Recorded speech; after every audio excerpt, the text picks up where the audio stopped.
Hi everyone, welcome to the webinar. I am Dr. Saksham Sharda. I'm the creative director at Outgrow, and I have with me here Dr. Larry Sanger, who is the co-founder of Wikipedia and also the chief information officer at Everypedia. So the first question is, encyclopedias have existed for more than 2000 years now.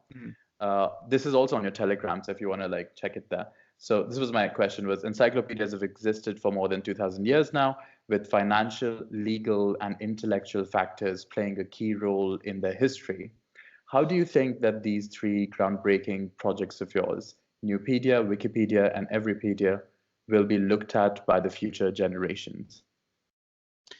Well, so you're inviting me to put it into a sort of historical context. Yes. And I would say certainly there have been various compendia of knowledge throughout history, but the modern encyclopedia, my understanding is, didn't really come about until the 1700s with what was it called? The Encyclopedia of, I'm blocking the name now, an English encyclopedist. And then, of course, the great encyclopedia of Diderot and d'Alembert. And there we're talking about multi-volume encyclopedia written by lots of different people that have been that cover truly the gamut of human knowledge on every subject. So the great innovation of the internet in general is to bring people together from all around the world to basically to work together on important projects. And certainly one of the most important would be simply cataloging knowledge. The fact that knowledge is collected at will, essentially, from whoever wants to contribute it, that's the great innovation of Wikipedia. The fact that it's open, there are no barriers to contribution, with some caveats which for these purposes don't really matter so much. That's a huge innovation. I think I don't think I'm responsible for that either. I think that it's just baked into the internet itself. Everypedia might be doing something even more radical than that, which is already pretty huge. Because what Wikipedia does is simply organize people to work on a single website on a single set of articles, and they can't have multiple competing articles. The fact that it is 100% nonprofit, and that it is there are no sort of financial incentives to participate. That means that the draw of people to participate in Wikipedia is relatively limited. It just so happens that the tens of thousands of active contributors on Wikipedia today, and throughout the years it's been over 1 million people who have made at least one edit. That ultimately is, it sounds like a lot, but it's not, compared to the number of people who have the ability and probably the willingness ultimately to contribute to the world's knowledge. The reason that not so many people, not millions, but merely maybe 10,000 active contributors to Wikipedia are working on Wikipedia The reason that the number is not millions is simply that it's a single idiosyncratic website, and that is going to appeal to only a limited subset of humanity. What needs to exist, in my opinion, is a network of encyclopedia articles, multiple competing articles from different points of view, from different cultures, um, and that are all organized in a way that makes them particularly easy to find and ultimately rated by the public as well. That would be a step beyond Wikipedia, what Wikipedia has, especially if it is also financially incentivized. In other words, if you can actually earn some tokens, a cryptocurrency, and become a co-owner of the network thereby, then that, I think, is going to solve one of the biggest problems with Wikipedia. The fact that it is, despite the size, despite the amount of information that it contains, is still actually kind of small compared to what it could be. And it's not just a matter of size either. It's also a matter of quality. There's a lot of really great writers who don't participate in Wikipedia for the very simple reason that they regard it as beneath them, and they cannot work on their own terms. So I think that's, in the long run, if we succeed, that's a huge if, with Everipedia. Then basically we will have history will ultimately say, I hope, that we have created the forum that enables all of humanity to come together as essentially equals. A single encyclopedia layer of the internet, in the same way that the blogosphere allows us to voice our opinions as more or less equals, at least as far as the technical protocols are concerned. And Okay, so what I kind of derive is that you explain how Wikipedia was a new kind of encyclopedia because it was cashing in on the technology at that time, and now you guys are taking into more technology like blockchain, for instance, and you're making its successor, right? So that is Everipedia. That's also taking into account blockchain, and what you really described to me was like a rhizomatic structure of articles where every article is at the same standpoint, but they all have different views, or they might have different views. So you're trying to invite more opinions as well. Right. Well, I mean, that's not how it is right now. I'm talking about the long term, since that's what you were asking about. Yeah. In the short run, and what in fact we are launching even today. Today we actually launched a new version of the site. Or actually, I don't think it's live quite yet. It will be soon. A new version of the site that makes it easier than ever to contribute. So it's as easy to contribute to Everipedia as it is to write a Medium article, for example. And there's a chat area attached to each article, which can be done in real time. So if you want to collaborate in real time with someone else on an article, that's also easier than ever. And soon the software will be released on a GitHub, open sourced, and that's also exciting to me. But, okay. Have you guys thought of using, because it just occurred to me right now, we thought of using interactive content on Everipedia, like quizzes that based on a particular article to test the reader's knowledge of that particular topic? I mean, just to like make it more interactive, the content of the wiki of the encyclopedia. Have you thought about that? I didn't quite catch the Well, question. so you'd say there's an article. So for instance, Everypedia has an article.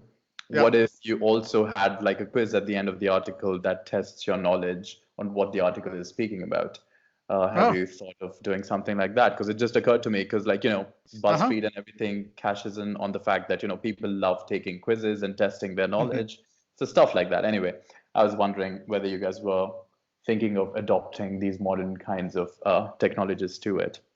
I seem to remember a while ago, over a year ago, somebody mentioning adding quizzes to articles, but it's not something that that's not on the on the timeline right now.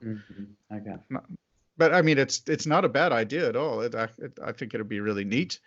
The thing is, we are we've got a whole lot of new features planned, and we've got a very active front end team that are adding a lot of features to everpedia.org. And yeah, I mean, it's entirely possible that we will add some support for that, and that'd be neat, right? I mean, even if you don't want to change the Everpedia version of an article, maybe you'd be able to uh, take or add a quiz about it, and that would actually be again another differentiator with Wikipedia. So Or like little opinion polls about a particular thing posted on the article. So stuff like that. I mean, just to record the viewer's yeah, opinion. Anyway, I'll skip to the next perhaps. question. Why do you think academia has become commercialized in the information age to the point where it is practically unaffordable? And how do open source knowledge projects like Wikipedia disturb this education market by becoming critical information platforms? So I'm sorry. So what's becoming so expensive? Academia has become commercialized. Oh, I see. So yeah, And yeah. are you referring to um, well, how to answer that question really depends on what you mean by the academia being commercialized. Are you talking about textbooks? Or are you talking about Universities, but also expensive textbooks, I'd say that goes there as well. But university education in particular is really commercialized in the States, right? Uh, yeah? so Um, what would you have to say about that? And how do you think, open source projects like Wikipedia disturb the education market? I'm. It's a good question.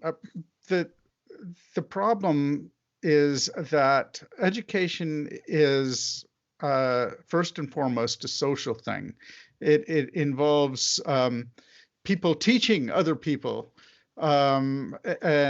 You so mere content is not a university, right? I remember people asking your question about Wikipedia in the first few years, and it's like, could this be the basis of a new free university?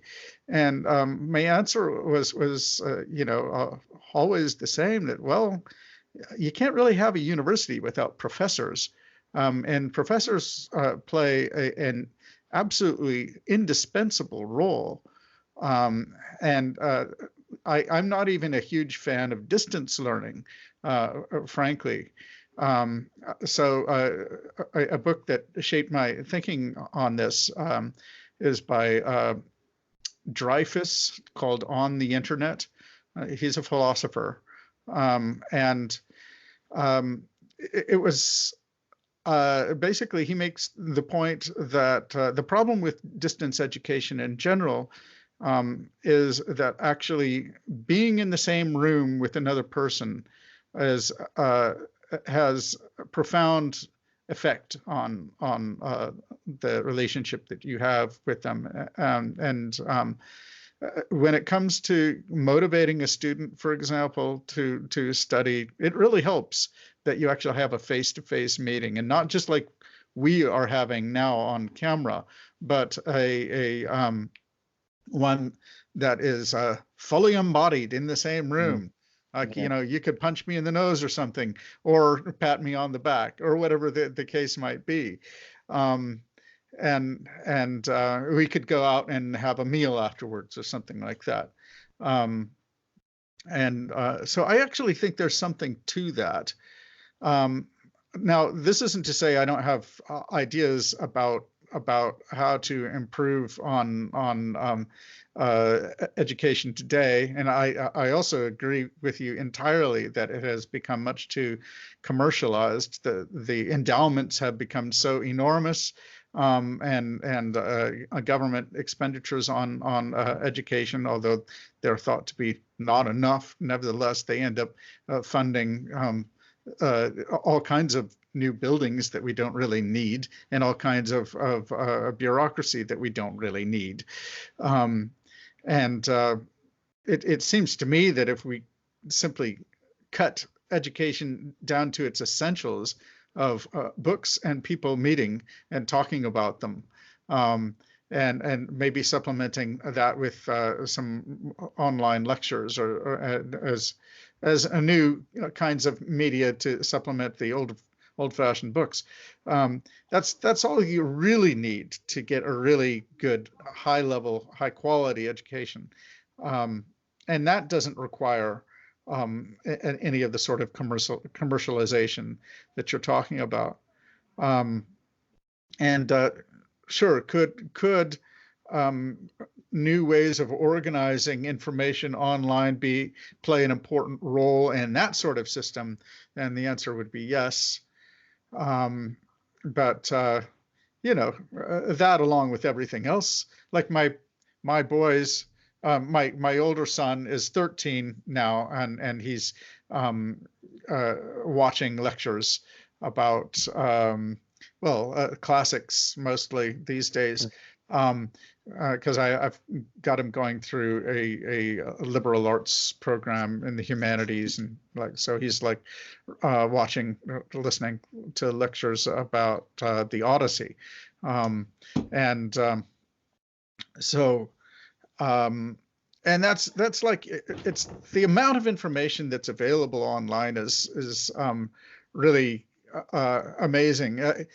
The addition of yet another encyclopedia, or even a whole wonderfully advanced competitive marketplace of knowledge, even adding that isn't going to change the fundamentals all that much. That'll just be another great new addition, new set of resources. I mean, I would still tell him to read Homer, you know. So Okay, okay. Let me jump into the next one. This is concerning you specifically. So you have a PhD in philosophy, which is philos, love, and sophia, knowledge. Yet instead of going into academia, you have, in a sense, created what some would call the ugly twin of academia, that is Wikipedia. So I'm how sorry, would you, the ugly what? the ugly twin, like a, Ugly twin. Okay. yes, of Yes. academia, that's Wikipedia. So how would Yes. you explain the existence of Wikipedia and its successors from a philosophical perspective? How would I explain the existence from a philosophical perspective? Um, well, is this a question about me, or is it a question about Wikipedia? Well, I said Wikipedia and its successors. So what I'm really asking Uh-huh. you is, because you studied philosophy, how do you feel, or in what direction do you feel these projects of yours are headed, or like how did they come to be? Like what role in I the, see. let's just say, what role in the episteme of things do Wikipedia and Everypedia play? I see. Um, And you have to answer it from a philosopher's perspective and not a technology person's perspective, or a right, right. That's a very hard question. I'm not really. I mean, okay, there's different things to say. Um, uh, Wikipedia was initially conceived of as basically the application of some rather libertarian ideas to the collection of knowledge online. The idea being the core idea being that people are motivated to contribute to the commons, and will be increasingly motivated as the commons gets better and better. And I think we discovered that to be the case. And really, we were simply applying a lot of the same ideas that were in the air relating to open source software, right? So yeah, I mean, philosophy per se didn't really have that much to do with it, to be honest. Well, not originally, but if you were to look at it, if you were to look at the existence of Wikipedia and then the coming of Everypedia in comparison to the encyclopedias that have historically existed before, or in comparison to academia, how would you define that? How do you? Well, okay. Academia is all about exploring ideas within and acquainting yourselves with acquainting students with texts and with bodies of knowledge that generally speaking the professors have and the students don't. And you know, as they often say, it's basically filling up the empty noggins of students with what is known about a subject. Or if you have a more liberal attitude or progressive attitude, then it's more about letting the student explore what is known, but on their own terms, and with the help of teachers as a guide and so forth. A wiki encyclopedia is a different kettle of fish altogether. It isn't really about well, it is about education. I mean, certainly the reason why there is an encyclopedia, after all, is so that we can learn things we didn't know before. Wikipedia is a little bit different, though, in that I get the sense that a lot of the people who contribute to it aren't that interested in teaching so much as simply cataloging what they know and actually sort of showing off what they know. And then it's just a side effect that one can learn from it. But that's just a historical accident about Wikipedia. That's just one of the features of Wikipedia. I mean, a good encyclopedia article isn't that way. It actually is written specifically for somebody who needs it, somebody who doesn't know about the subject. So it is like teaching for sure. I have the sense that you have something more specific in mind, though, and I'm not really glomming onto what it is you have in mind. I'll take the response to this as you have given it, and then later I think you can like look at the responses and see if you're able to get at it even deeper, because it's going to be like written as well in the end, right? The interview. So what I'll do is I will send you the responses from this, and then you can further elaborate on your thoughts in those answers textually. All right. Okay, so you can give me like a brief idea to these questions right now. So let me just jump into the next one. Good enough. So in 2013, the New York Times reported that University of California has been offering course credits to students for editing Wikipedia articles. What do you think of this? What are your thoughts on this? I think it's Yeah, go ridiculous. ahead. You think it's ridiculous? I think it's ridiculous.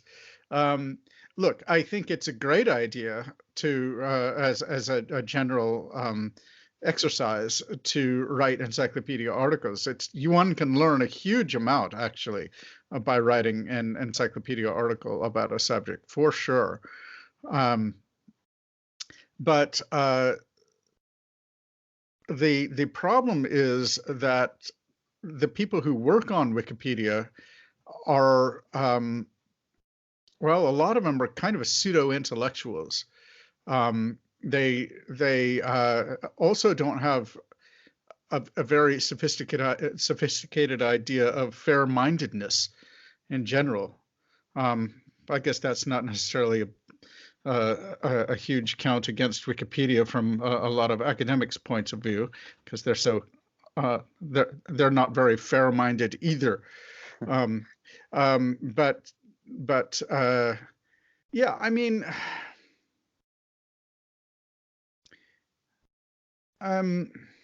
okay. So if I were to sit down and write an encyclopedia article on Wikipedia as a college assignment, I would expect that it would be, I would end up having, especially if it were on anything controversial, right?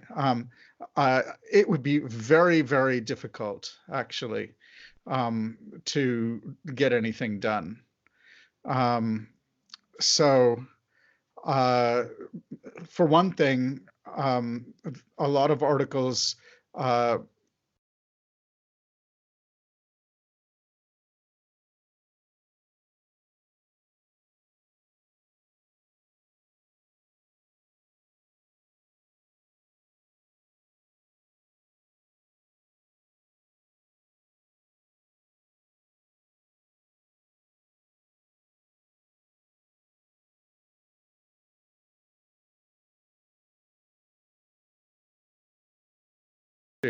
and it has gotten just worse actually since then. Not that I've spent a lot of time on Wikipedia lately, but this is what I've heard over and over and over again. And if it were possible to somehow limit the sorts of people who were participating to fellow academics, then that would be great. And you might expect, right? A lot of the people who are on Wikipedia are themselves academics of one sort or another. A lot of them are students, or they have advanced degrees or whatever, and they're, they certainly think of themselves as scholars in some cases, not in all cases for sure. That doesn't matter. It's the culture of the place that is in a lot of ways antithetical to real scholarship. Real scholarship requires a collegial back and forth between equals. That is not what exists on Wikipedia. Okay. Let me jump into the next one, which is...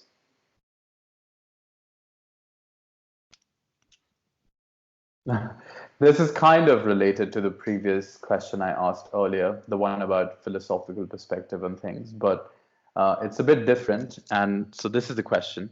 As a professional epistemologist and Cartesian, how would you describe your transition from Newpedia to Wikipedia to Everypedia? I'm sorry, how would I do what to my transition? Describe your transition from Newpedia to Wikipedia to Everypedia. First of all, I'm not sure that I would call myself a Cartesian. I studied Descartes quite a bit, but so I don't really think that really has any bearing.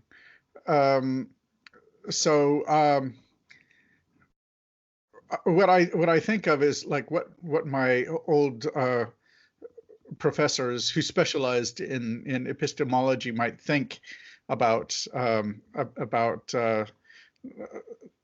Nupedia, Wikipedia, and Everpedia.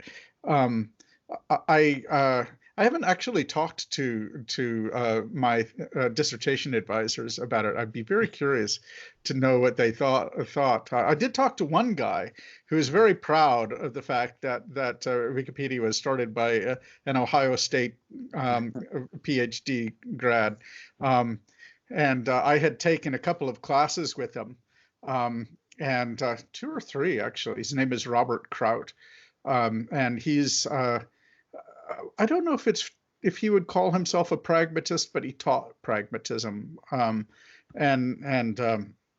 he's an anti-realist, and pragmatism and anti-realism go hand in hand. The whole idea that truth is somehow basically a function of the most useful or the most advanced version of what is articulated in a knowledge community or something like that, and in the scientific community, is basically that's his shtick, and so he thought that Wikipedia was a natural extension of that sort of pragmatism, that basically as articles are edited and with each new edit,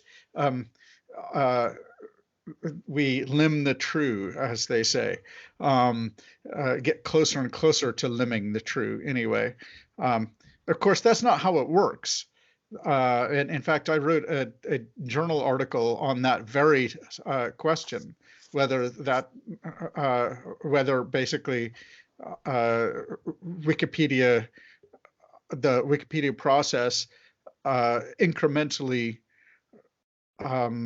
develops towards a more and more reliable, accurate version of reality, and that's not really how it works at all. In fact, it does a random walk around the level of accuracy with which the people dominating the article are comfortable. And yeah, if their notion of what is accurate is itself inaccurate, then yep, it's the article is pretty much doomed to remain inaccurate for a long time. Within limits, of course, they'll even unreasonable and biased people will enable and they will allow new, well-established facts to be added, unless they're really, really unreasonable, which some of them are. They'll just, like, if they haven't put it in or their friends haven't put some verbiage in, they just delete it altogether. And so, I mean, let's put it this way. I think the average epistemologist would look on Wikipedia with fascination, but also a little bit of horror. I actually co-edited a journal issue about, and the journal was, I think it's called Social Epistemology. And it's interesting. Yeah, so there are definitely some epistemologists who are like, and it's about Wikipedia. That's what the issue is about. And so there are people who are in that specialization who really like Wikipedia. They actually think that it shows the fact that it's possible, the fact that people are able to work together in a new way using new kinds of methodology, what could be called a methodology, is pretty fascinating. But ultimately, the proof is in the pudding, you ask any specialist in any field, especially outside of math, basically STEM fields, right? Look at the article about something that you know a lot about, right? How good do you think it is? And they invariably say, yeah, I really like Wikipedia. Wikipedia is really useful, but the articles about my specialization are just not very good at all. And I've heard that over and over again from people, and that's certainly my attitude. When I go and look at the articles on about philosophy and so forth, they're very amateurish. Um, they don't necessarily say anything exactly wrong, but it's like student papers, maybe reasonably well-written student papers, and that have been well-researched, but they're still student papers. Um, so, and that, all right. So, Everipedia is another kettle of fish altogether, as I was saying before. So Everipedia right now is just another wiki encyclopedia. The fact that it allows people to we allow people to write articles about anything. I have an article about my left thumb, for example. That's just an interesting little detail, but I'm not sure that that in itself has any dramatic new epistemological consequences. But when we start allowing the everyone to contribute encyclopedia articles on the same topics that we have articles about, so that there's a competition between different articles, I think it's going to be really interesting. It will raise all sorts of interesting questions, philosophical and otherwise, when we observe that there are highly rated articles from radically different points of view. So what I can easily imagine that the top rated article about knowledge, according to Indians, right, on the one hand, versus Americans on the other hand, would be, well, I don't know. I think it'd be fascinating. And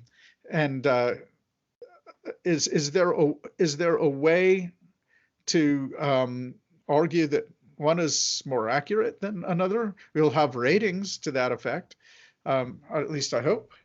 And one, I suppose, might want to point to the fact that different articles, as I think will be the case, different articles are top rated in different, in different religious communities, political communities, nationalities, languages, and so forth. The fact that there are so many different but well-expressed and well-documented perspectives on all kinds of different important topics, that indicates that, I mean, a cynic or a skeptic might draw from that the conclusion that knowledge is not possible, and that and use the whole project as evidence for cultural relativism, essentially. I don't think so, though. I think that that ultimately this is something I look forward to when this is available, and I hope within, say, 5 or 10 years, when it's fully developed, reasonably fully developed.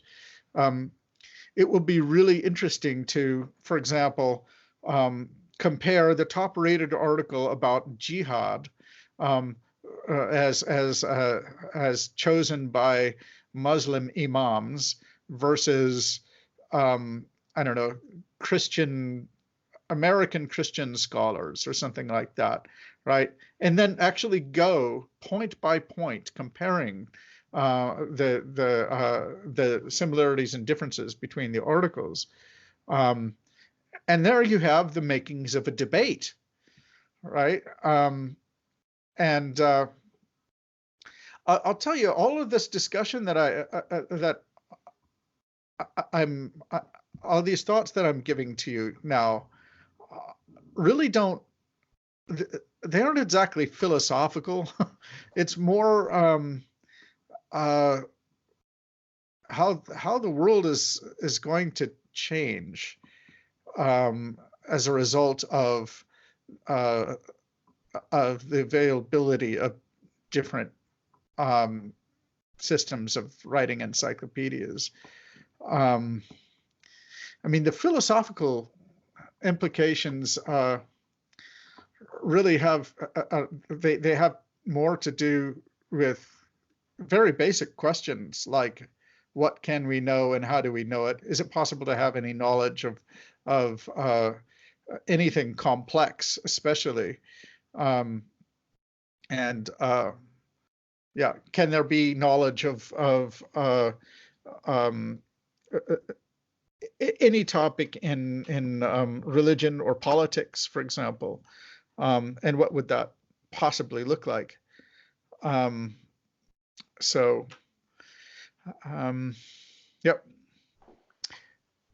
Makes sense. Well, related to this, the next question is kind of related to it. So,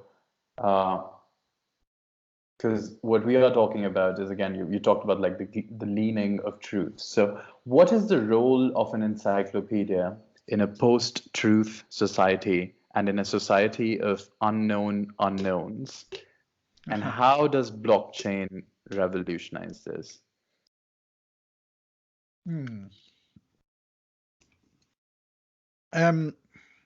Just read the first part of the question again. So what is the role of an encyclopedia in a post-truth society and in a society of, in quotes, unknown unknowns? And how does blockchain revolutionize this? Well, first of all, I need to understand better what a post-truth society is. I mean, if you're referring to a society that is dominated by people who have been educated by continental philosophers and literary theoreticians and who reject the idea of truth, and well, I don't think that they are well, particularly credible intellectual leaders on this subject. The fact that as a matter of fact, you know, our media culture and even academia to a certain extent are dominated by people who don't really care that much about accuracy anymore. And well, obviously political culture as well. That's if that's what you mean, and of course I agree that that is the case, and it's very sad, and I wish it weren't the case. So one hopes that a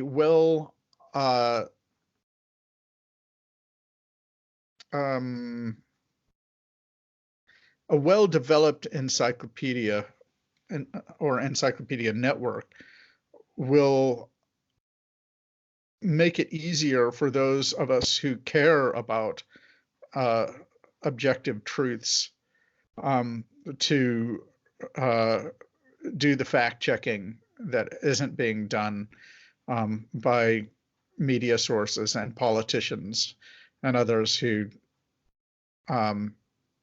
basically use propaganda and bullshit to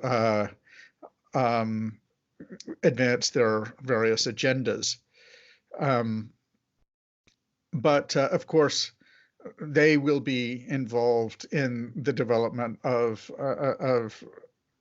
an encyclopedia network as well. So it's easy to imagine how different political parties will have their own top-rated articles. You can imagine how Labor and the Tories, Democrats and Republicans will each have different sets of top-rated articles, and they will consult those articles as being authoritative, and yet they might contradict each other. And ultimately, though, the hope is that the ease of locating more authoritative information than exists on Wikipedia will make fact-checking easier than it is now with the various fact-checking services like PolitiFact, for example, or whatever. A lot of those, in my opinion, have become essentially themselves biased sources of information. And ultimately, what are needed are easy ways to find the sources that we can use to make up our own minds. And one of the great things about Wikipedia and now Everpedia is that they do make it fairly easy to find the original sources for different facts. I mean, fact checkers, after all, will look at Wikipedia if there is no other source available and follow their links. And that's a good thing. I think that if there were a lot more people involved, like orders of magnitude more people involved in organizing what is known on every subject, sure, that's going to definitely make it easier to rein in the liars and the propagandists. I hope so, anyway. So, as well, in a post-truth society, do you feel, this is a very hypothetical question, but do you feel that the modern population is kind of closed off to truth? They're like, they can't handle it, so they don't want it anymore. I feel there's like they can't bear the truth, so they're like, we're going to live in our delusions and we are happy with that. Mm-hmm. Of course, they think they know the truth, don't they? And so they care a lot about it. So it's an insult. It's insulting to them to say that they are cut off from the truth because they have it. The difficulty is that the internet makes it so easy for us to confront each other, and it's not just that. It's the fact that people with impressive sounding credentials are on Twitter, for example, or wherever, saying things that you think are just obvious falsehoods is pretty outrageous. And insofar as mass communication in 2019, the tools of mass communication make it really easy for us to find people with radically different points of view from our own. Then, yeah, it's those people certainly it will look to us as if they don't really care about the truth. I mean, that's what I think about a lot of my political opponents, quite frankly. That's what I think about some religious people. I'm an agnostic, and I just don't understand how certain people can make themselves believe certain religious doctrines. It's just weird. Just for example. And so, of course, yeah, it looks to me like they are just contemptuous of the truth or something. That's not how they think about it. Of course, they think that I'm unenlightened or whatever. So I actually think the there is a problem that we all ought to be able to agree upon if we are educated, especially had a liberal arts education. And that is that there are relatively um, ideology-free um, tools of critical thinking that are not being taught at increasingly at any level. Um, and my impression in a few of my classes, it was already getting to be this way back in the 1980s and 90s when I was going to university. Um, but now my understanding is that and even more professors are essentially teaching, infusing politics into everything that they teach. And as a result, they have. I mean, if you do that, it's just a completely different mode of life,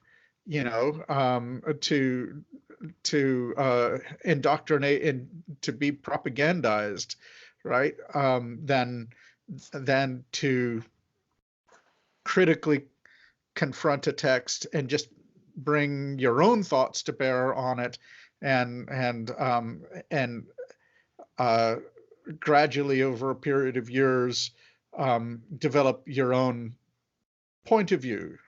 And that's what liberal education is supposed to be, by being exposed to the best that has been thought and said.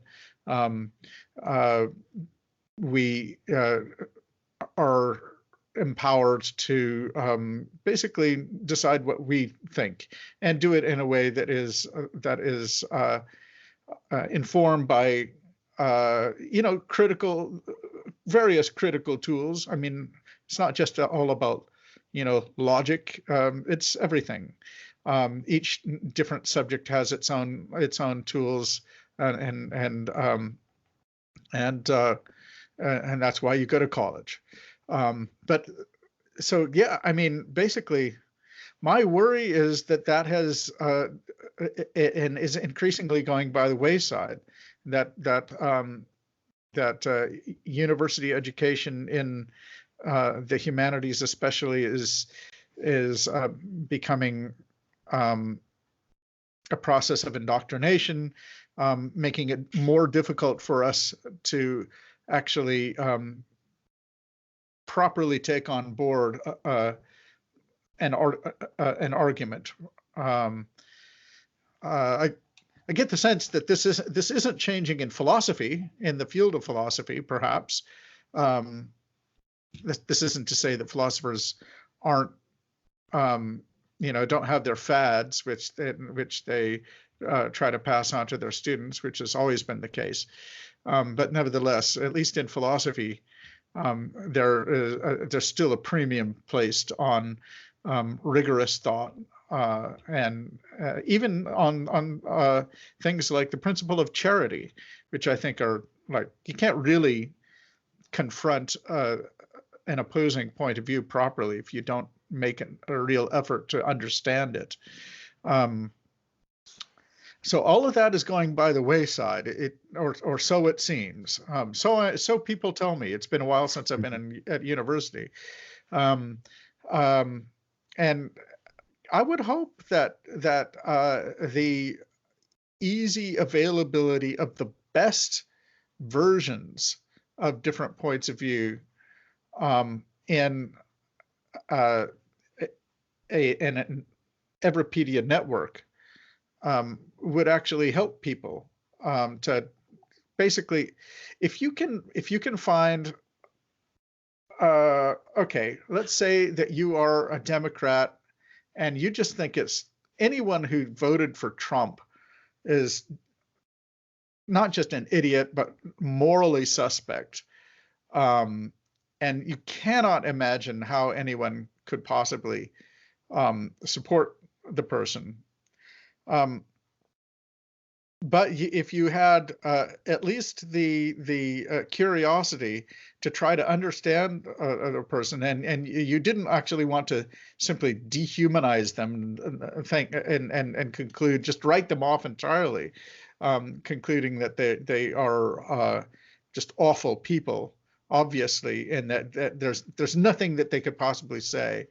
It would be a shock, I think, to see really well written and documented articles, and not just, we're not talking about like biased Mhm.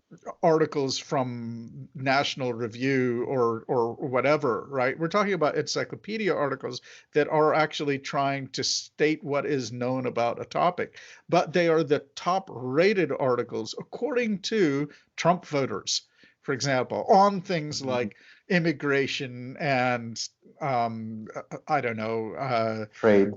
yeah, trade.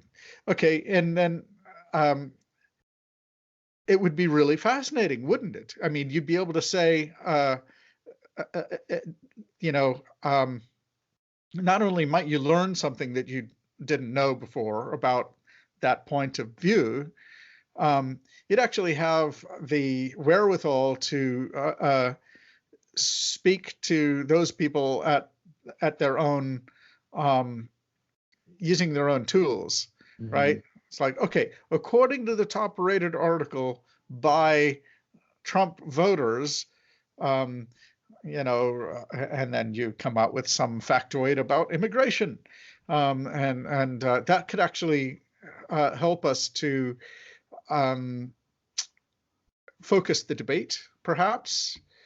Also, because it's Um, educative as well, right? Because that's the purpose of education as well, to understand your opponent's view properly. And that's what, so in that sense, it also educates you about your opponent's view really well. So, and that's what an encyclopedia should do as well. So, yeah. that's what I always thought. I mean, it shouldn't it shouldn't be like the Great Soviet Encyclopedia that just gives you the party line. Um, And yep, if you read it, then you will know exactly what you're supposed to think for sure. But there's so many things that you will be completely ignorant of. It leaves you ignorant. That's a huge problem that I have with a lot of media today. This is one of the reasons why I started a project earlier that I never finished. I still want to come back to it, called Infobit, which basically the theory was that different journalists have their hands on different parts of the elephant, um, and basically by drawing facts from multiple different sources and putting them all on one page with the sources and pointers to the articles, that would give us a much fuller idea of the top stories of the day. I mean, I get the sense, that if I just read the Wall Street Journal or Washington Post or whatever might be the case, the Times, um, that uh, I'm not I'm not even going to get close to everything that is known about the subject. It's all, well, as you say, post-truth society. The people who should be taking the most care to give us the fullest picture of the world. Um, so I think journalists first and foremost, but also academics, teachers. Um, you know, if they stop caring, we become more ignorant. So if they stop caring about actually um, giving us the full picture, if they place ideology or religion above the you know the faithful representation of reality, if we reject the idea that there is a reality that we can faithfully represent, then the ultimate result is going to be a lot of ignorant people, and also a lot of emotionally driven people as well. So Well, related to all this, I'm going to go to the last question, which is it does address politics, it also addresses academia and everything we've talked about, including philosophy. So here's the last question. So, how do you think Wikipedia and Everypedia function in a society where there has been a growing popular distrust of experts? As you can, for instance, see in the Brexit referendum, for instance, as well as a distrust of as well as a distrust of inclusive language or political correctness. So Should I repeat it again? just repeat it. That's a complicated question. Yeah. How do you think Wikipedia and Everypedia Yeah. function in a society where there has been a growing popular distrust of experts? Yeah.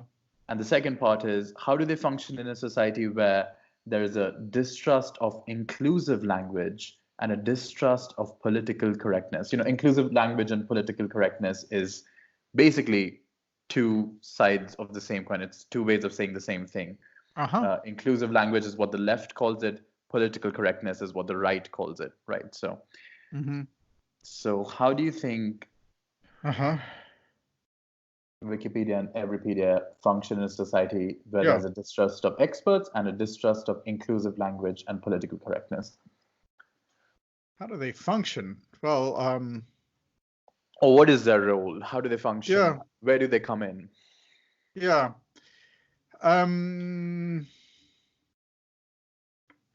I mean, the function of an encyclopedia, and the basic function, of course, is supposed to be to enlighten us about things that we don't know about. Um, and the difficulty of there's been such a great amount of suspicion of journalists and professors on the right because those people have been telling them things that they don't believe, things that they know ain't true, and or they think they know, and so basically it's interesting. It's much more difficult for the right to credit what they read in Wikipedia, for example, or Everpedia, or for that matter, just the news media, if they believe that the people behind it are their ideological enemies, essentially, right? Now, I think Wikipedia over time has become more and more biased. It's basically drifted left somewhat. In the first maybe 5 years, it was pretty centrist when it came to political topics, and it made an effort to be neutral. So I'm the author of the neutrality policy. I think it really matters a lot. And definitely, I think Wikipedia has drifted away from that. And the reason why the right distrusts Wikipedia is that they think that the Wikipedia is simply not going to give their point of view a fair shake.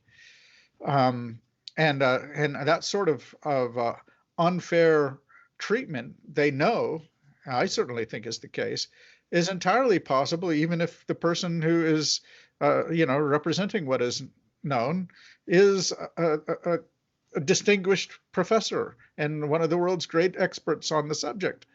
Because if they're simply stating their own point of view and it happens to be controversial, then it, yeah, doesn't matter how authoritative they are or how authoritatively they put it. It there's a social element involved. They're actually using their authority to basically force the minds of others to believe things that they are resistant to. The real question, I think, here, in the background, I guess is what I'm saying. The important question in the background here is, what role do experts play, or should experts play, in society in general? This is relevant to encyclopedias because encyclopedias are supposed to be a catalog of expert opinion. And if an encyclopedia is biased, that essentially means that it's ignoring some expert opinion and favoring some other expert opinion. The non-experts among us then are sort of left in the dark about what one side believes or not, and it shouldn't be surprising if we don't believe a resource, if we believe it to be biased in this sense. So the problem is that there's a lot of really good, useful information, regardless of bias, in any encyclopedia, because a lot of it isn't political at all, doesn't have a lot of implications. The same thing can be said of a university education. Like 90% of the stuff that you'd learn at a university, well, maybe less than that now, but anyway, a lot is like politically irrelevant, and that stuff is important to learn. And if we start like dismissing all of university education because we think it's as I was saying before myself, a propaganda or indoctrination center, then then we're really shooting ourselves in the foot. I mean, so just, okay, now I've said all of this, I feel like I haven't answered the question. Can you just read the question again, and I'll sort of come to my conclusion? Yes. What do you think the role of an encyclopedia like Wikipedia or Everypedia, how do you think it functions in a society where there has been a growing popular distrust of experts, as well as a distrust of inclusive language / political correctness? Mm-hmm. So I think the best encyclopedia articles can actually help bring people together in a way. I mean, it sounds ridiculous. How could an encyclopedia article do that? So that maybe that's an exaggeration. But what I mean is, I get where you're coming from. I understand. Yeah. What I mean is that if it's really a neutral article, that means that it is going to fully and fairly represent different points of view and the facts that people use to represent their points of view, or to support their points of view, all within the same article. Like, for example, you want to know, who was Shakespeare, right? Was he just this guy named Shakespeare, or was he actually some other character, maybe a woman? It's if you really want to have a sophisticated notions on that question, what do you need? You certainly don't need like a left-wing revisionist point of view only, which is maybe what you might get from certain college professors. You will emerge from that class in a certain way miseducated, because you know a whole lot about one thing, but there's a lot more that's relevant to the actual determination of the facts, who was Shakespeare, um, that you don't know about. So a fair encyclopedia article will actually give you facts that are relevant to determine Yeah. what is known on the question. That actually is going to allow you to be a fair judge of different points of view, right? I mean, okay, sure, maybe it was, maybe there is something to. Who is the guy who is supposed to be the author of Shakespeare's works? Some lord.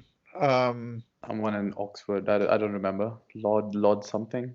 Anyway, Wasn't Bacon, was it? no. It was someone else. But anyway, we'll come to Okay, it. you know what I'm talking about. Anyway, Yeah. There was that film about it, Anonymous. right. So, yeah. So, in the same way, you know, when we're dealing with really controversial issues like illegal immigration or migration, um, that the more information, um, the better.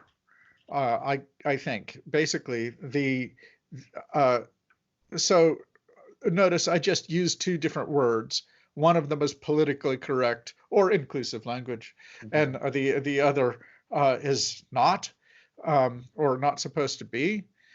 But if you don't know anything about the subject and you want to be a fair judge of the topic, then basically there should be a section of the paper that discusses the meanings of the different terms, that and as opposed to an article that takes an objective tone, an authoritative tone, you might say, but which fails to mention, you know, the topic altogether. You know, that maybe it's a question about immigration, and the article, if the article never mentions the words illegal immigration, right? Or uh, what's the word I'm looking for? The kind of fraud when you um, um, anyway.